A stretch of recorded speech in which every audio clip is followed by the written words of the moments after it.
undang-undang TNI dihentikan.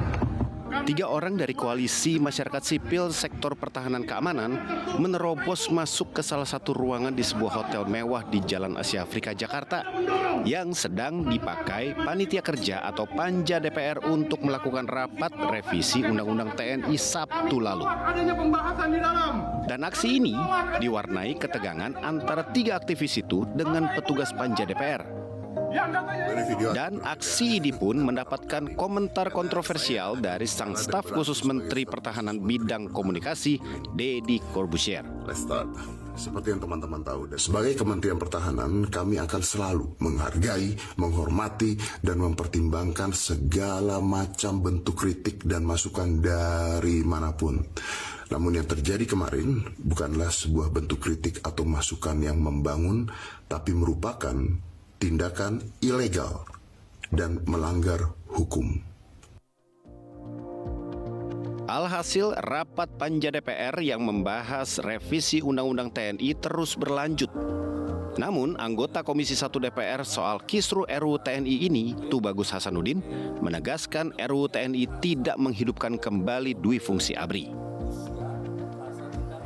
Tidak ada perluasan kewenangan, tidak ada perluasan penempatan prajurit, ya. Semuanya berdasarkan undang-undang. Dulu anggota parlemen itu ditunjuk oleh Panglima TNI. 100 orang untuk jadi anggota DPR ditunjuk.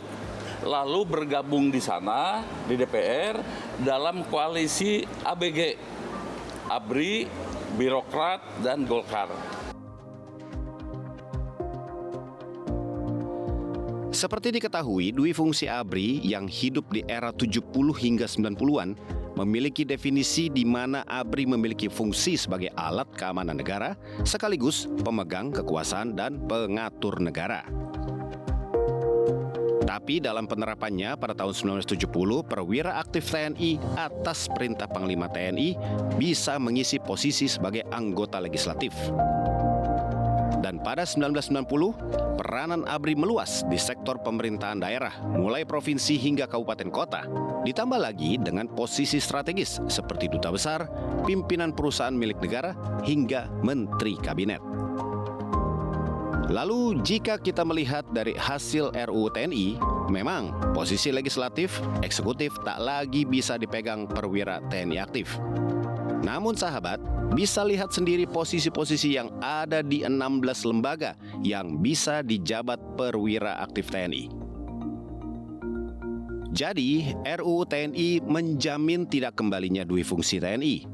Tapi, dengan keberadaan 16 posisi kementerian dan lembaga yang bisa dijabat perwira aktif TNI, akan membuat bias.